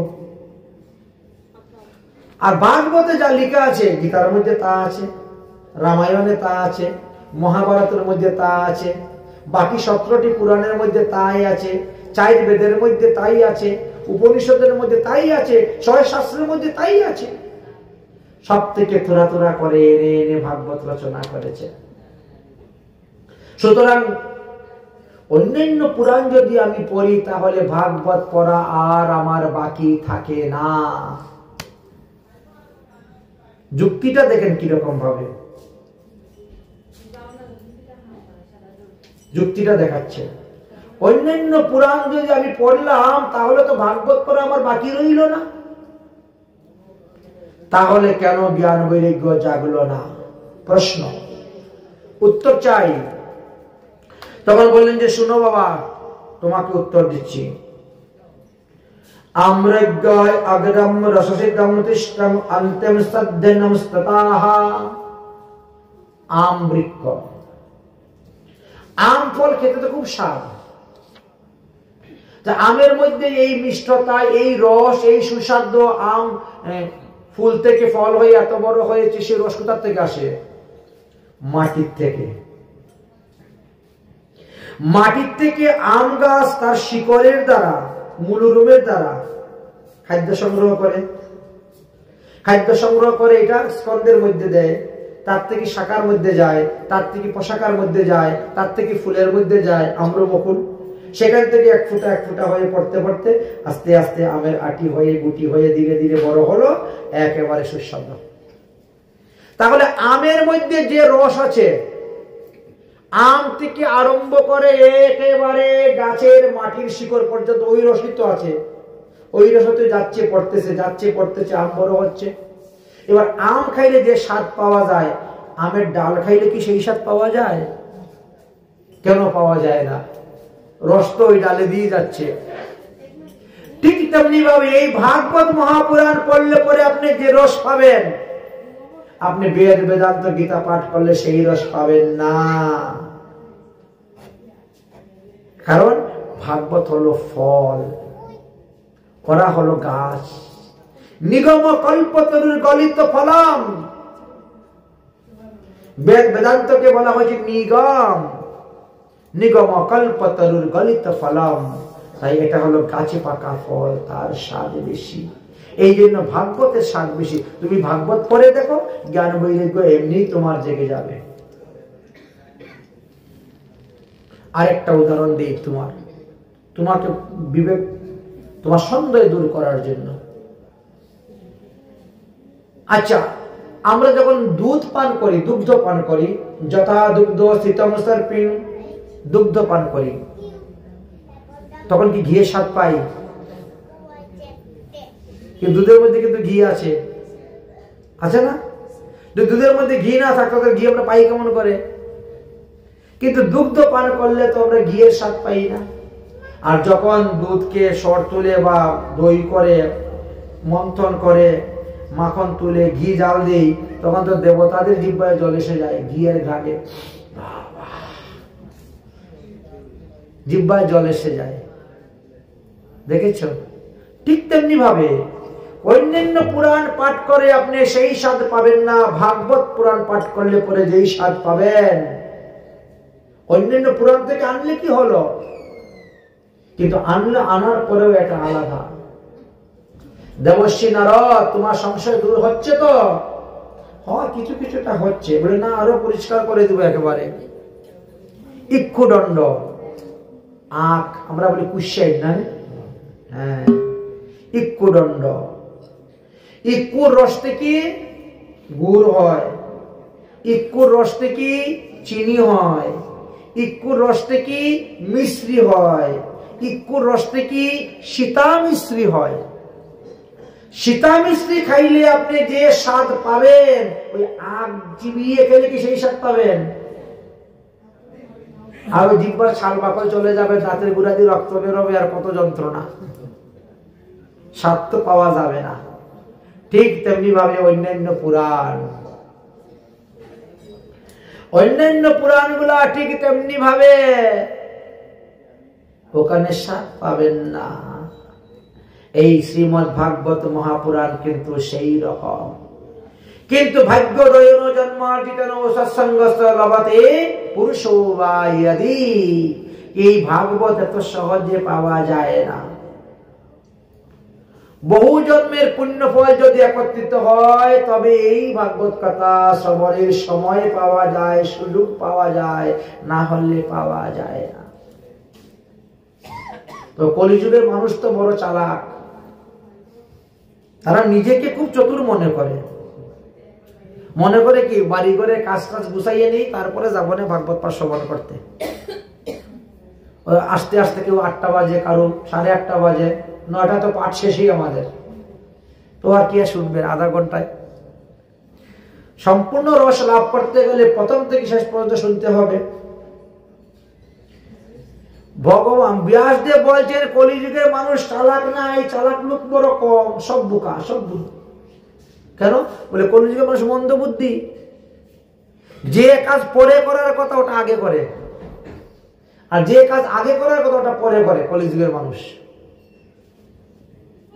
যদি বলো চলো গো একটু বৃন্দাবন থেকে ঘুরে আসি, না গো শোনা এখন দিতাম না আমি বৃন্দাবন, সামনে মেয়ে বিয়ে দেওয়ান লাগবো, ছেলের পরীক্ষা আছে, সোজা কথা বলে দিবি। ছেলে বিয়ে দিয়ে মেয়ে বিয়ে দিয়ে তারপরে যাবো, তারপর ওখানে তুমি যদি পটল তুলে ফেলো তাহলে যাওয়া হবে? আর হলো না যাওয়া। আমরা পরের কাজ আগে করি, আগের কাজ পরে করি। শাস্ত্রে বলছে শতং বিহায় ভোক্তব্যম, 100টা কাজ ছেড়ে দিয়ে আগে ভগবানের প্রসাদ খাবে।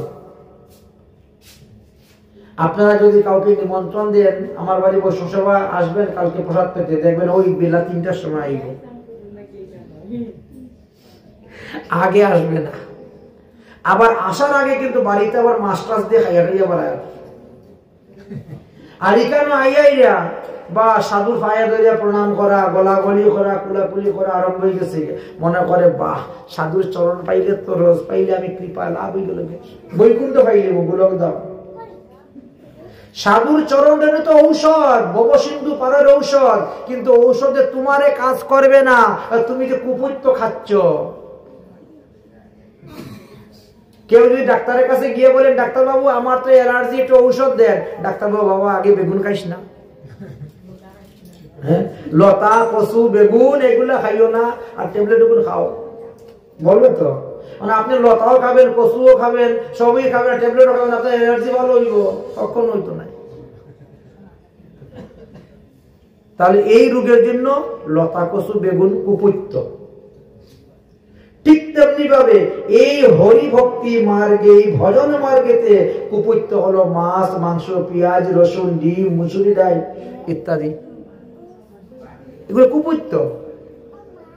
ওই কুপুত্র সেবন করলে ভগবানের চরণামৃত খেলেও কাজ হবে না, বৈষ্ণবের চরণামৃত খেলেও কাজ হবে না, বৈষ্ণবের চরণ ধুলি গায়ে মাখলেও কাজ হবে না, অষ্টপ্রহর নাম সংগীত ধুলায় গলাগলি করলেও কাজ হবে না।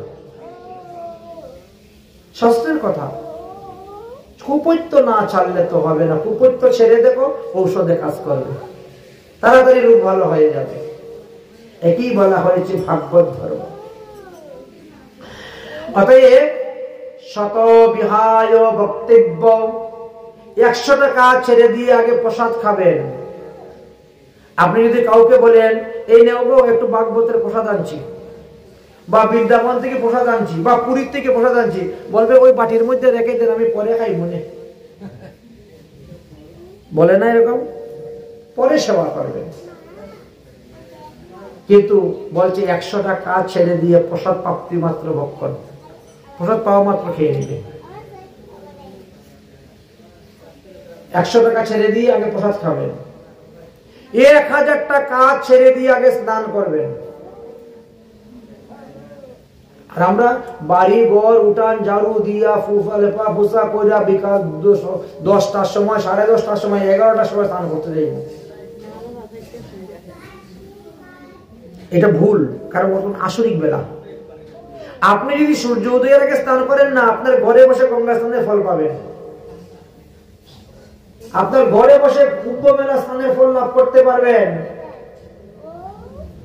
ব্রহ্ম মুহূর্তে স্নান। কিন্তু আমরা তো কলিযুগের মানুষ, বুদ্ধিমান বেশি, চালাক বেশি, সব কাজটা শেষ করে তারপরে আমরা স্নান করতে যাই। সুখদেবজি, ব্যাসদেবজি বলছেন আর কি জানো, তবে 100টা কাজ ছেড়ে দিয়ে আগে প্রসাদ খাইবেন, প্রসাদ কেউ দিলেই খেয়ে নিবেন, কাজ পরে হবে। 1000টা কাজ ছেড়ে দিয়ে আগে স্নান করবেন, আর 1 লক্ষ কাজ ছেড়ে দিয়ে গিয়ে আগে দান করবেন। যদি কোনো বৈষ্ণব আসে ফসল টসল নিতে, ভিক্ষা করতে, মাদুকুরি করতে, রাধেশা মা বাবাজি আমার তখন হাত খালি নাই, পরে আইও, ও যাও গো বাড়ি, আমার থেকে ঘুরে আও, বলেন না এরকম লোকে? এটা ভুল। আপনার 1000টা কাজ ফেলে দিয়ে গিয়ে আপনার দান করুন। 1 লক্ষ কাজ শাস্ত্রে বলছেন, 1 লক্ষ কাজ ছেড়ে দিয়ে আগে ভগবানের উদ্দেশ্যে দান করবেন, সাধুগুরু বৈষ্ণবকে দান করবেন। আচ্ছা, আমাদের মধ্যে আবার কিছু কিন্তু প্রথা আছে, বলে আমার খাল অসুস গো, আমি দিতাম নাই। কাল অসুসে দান করা যায় ভগবানের উদ্দেশ্যে, কোনো নিষেধ নেই। নামযোগ্য অনুষ্ঠান আদিতে দান করা যায়, ভগবানের উদ্দেশ্যে দান করতেছেন। কাল অসুসের মধ্যে আপনি কন্যা দান করতে পারবেন না, 1 বছরের মধ্যে আপনার মেয়ে বিয়ে দিতে পারবেন না, আপনার ছেলে বিয়ে করাতে পারবেন না। এইটা হলো, যদি তো বাবা মারা যায় তার গায়ে কাল অসুসে 1 বছরের মধ্যে বিয়ে করতে পারবে না। তবে আজকালকে ডিজিটাল যুগ আছে, ব্রাহ্মণকে কিছু পয়সা দিলেই ওরা কালসে তুলে দিবে, শ্রাদ্ধ আর বিয়ে একদিন হয়ে যাব। আজকে বাপের শ্রাদ্ধ, তারপরে বিকালবেলা বিয়া আছে। ডিজিটাল যুগের মধ্যে অনেক কিছু আছে, কিছু পরিবর্তন হয়, কারণ যুগে যুগে একটু ধর্মের পরিবর্তন হয়, তো সত্যতা দাপরের মতো তো নয়, কিছু নতুন নতুন ধর্মের আবিষ্কার হবে, কিছু কিছু লুপ্ত হবে, এইভাবে। অতএব কি বুঝলেন, 1 লক্ষ কাজ ছেড়ে দিয়ে আগে দান করবেন। কোন বৈষ্ণব আসলে, সাধু আসলে, যাও দান করতে। আর 1 কোটি কাজ ছেড়ে দিয়ে আগে হরিভজন করো, কারণ এই ভজনটাই আমাদের সঙ্গে যাবে। তাই 1 কোটি কাজ ছেড়ে দিয়ে আগে হরিভজন করো, হরিভজন করো, হরিভজন করো, হরি কা ভজন করো, হরি হে হামারা। তাই হরি ভজনের কথা আমাদেরকে বললেন। আমাদের বুঝারে ভুল তো আমরা বুঝি না তো। হে মন, মনকে জিজ্ঞাসা করেন, তুমি সেই অবুধ বর, তুমি সেই অবুধ বর, ওরে দেখিয়া শুনিয়া বুঝিতে নাই, দেখিয়া শুনিয়া বুঝিতে নাই, করিতে না পারো ধর, করিতে না পারো ধর, আর করিতে না পারো করিতে না পারো। মানে দৃঢ়ভাবে সংকল্প করতে পারো না, দেখিয়া শুনিয়া বুঝিয়াও তুমি দৃঢ় সংকল্প নিয়ে করতে পারছো না। আনুকূল্যেশ সংকল্প, প্রতিকূলেশ বিবর্জনম।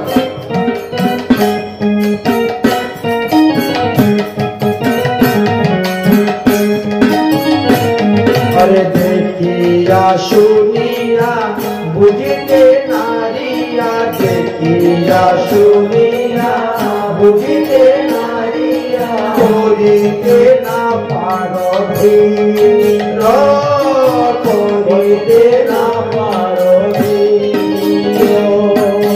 কেশার ওসার করো না বিচার, কেশার ওসার করো না বিচার। আমরা যে কাজ করি, সার এবং মশার যদি বিচার করতে পারি না, কেশার ওসার না করো বিচার,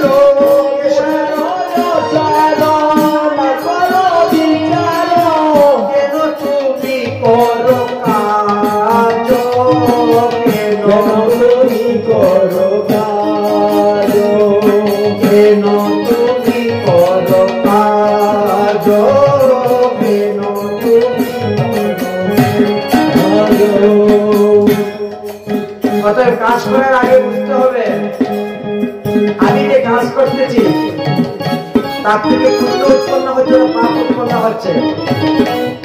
আমি নরকে যাব না স্বর্গে যাব, ভালো মন্দ বিচার করতে হবে। পরের কারণে শরীর কুয়ালি, পরের কারণে শরীর কুয়ালি, আপন কাজে দেবার, আপন কাজে দেবার। পরের কারণে শরীর কুয়ালি, পরের কারণে শরীর কুয়ালি, আপন কাজে দেবার, আপন কাজে দেবার, আপন কাজে দেবার, আপন কাজে দেবার।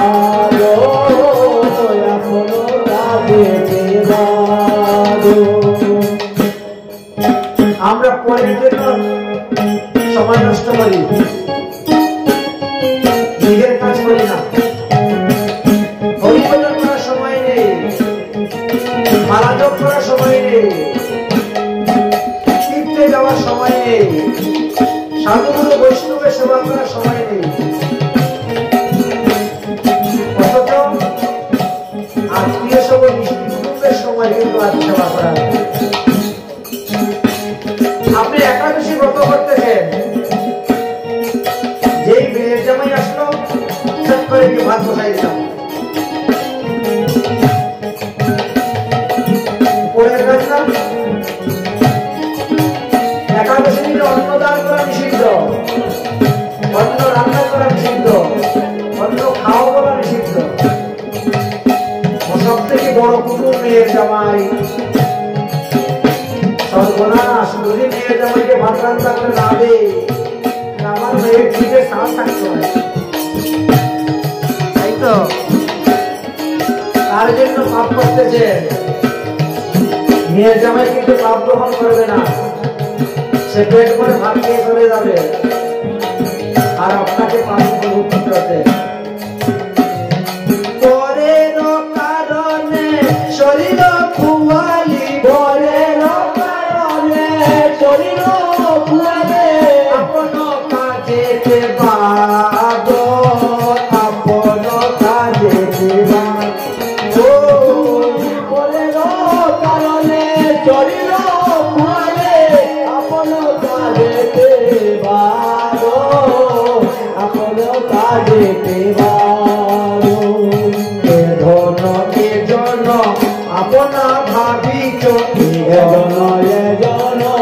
আপনা ভাবিছ, সে তোমার বুদ্ধির ভুল, সে তোমার বুদ্ধির ভুল, সে তোমার বুদ্ধির ভুল, সে তোমার বুদ্ধির ভুল। এ আমার, ও আমার, আমার ছেলে, আমার মেয়ে, আমার আমার সব, আমি কার, সেইটা ভাবতেছ না। এই জন্য বলছেন তোমার বুদ্ধির ভুল।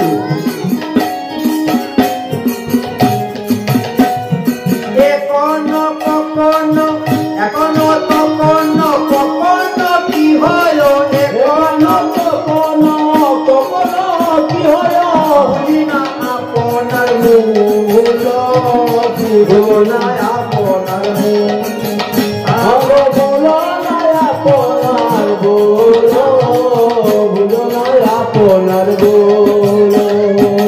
আমি যে কখন মরে যাবো সেটা চিন্তা করছো না, নিজেরটা বুঝতে পারছো না, অন্যটার জন্য দৌড়দৌড়ি করছো। দেখো না জীবন কেবল পরানো, দেখো না জীবন কেবল পরানো, চাইতে কি কারো বাধা, চাইতে কি কারো বাধা। কখন যে শরীর থেকে প্রাণ পাখি চলে যাবে বলা তো যায় না। কিসের কারণে এত আরতি, কিসের কারণে এত আরতি, কিসের কারণে এত আরতি।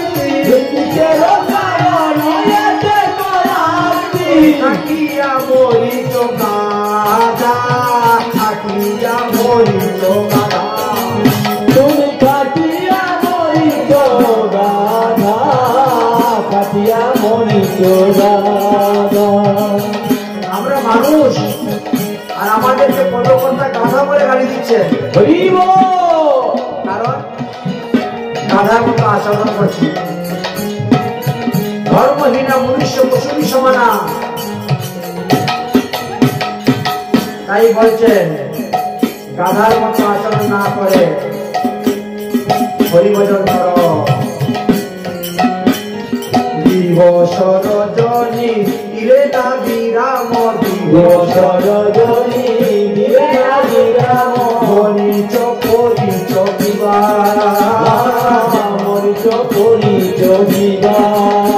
ওই রবির নন্দন আসিলে যখন, রবির নন্দন আসিলে যখন, এটা কে জগ রবির নন্দন,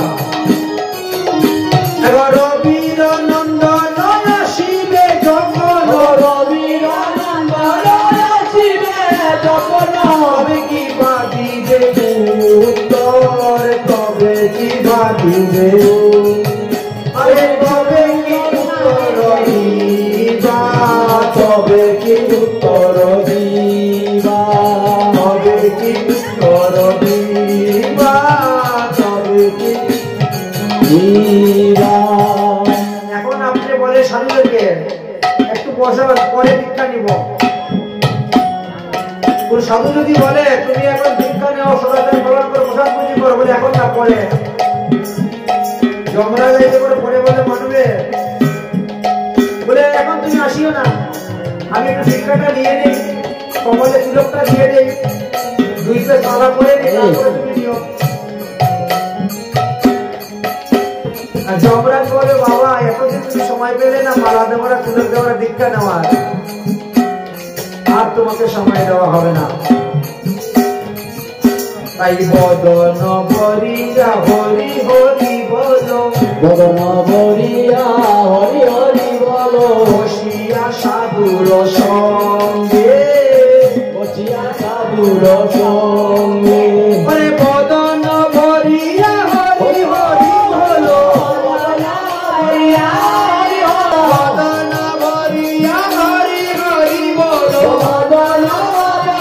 হরি হরি বলো, বসিয়া সাধুর সঙ্গে, বসিয়া সাধুর সঙ্গে, তুমি বদন ভরিয়া হরি হরি বলো, বদন ভরিয়া হরি হরি বলো, বসিয়া সাধুর সঙ্গে, বসিয়া সাধুর সঙ্গে। কহে প্রেমানন্দ কি সেই সমন, কহে প্রেমানন্দ সে কমল, কহে প্রেম সমনের ভয় কি হয়, করেছে আনন্দ সমানের আপনি দিবে সে ভঙ্গ, আপনি দিবে সে বঙ্গ, আপনি দিবে সে ভঙ্গ, আপনি দিবে সে বঙ্গ। শুনিলে গোবিন্দর আপনি পালাবে সব, দম পর্যন্ত ছুটে পালিয়ে চলে যায়। এই গোবিন্দ রবীন্দ্র হরে দ্বারা এই ভগবানের লীলা কথা, ভাগবত কথা শ্রবণ করাই উচিত। আমরা কিন্তু বুঝি না, কারণ আমরা হরিবাসরের কথা হরিবাসরে রেখে চলে যাই। যদি হরিবাসরের কথা হরিবাসরে না রেখে সঙ্গে করে নিয়ে যেতে পারতাম, তাহলে আমাদের মঙ্গল হবে।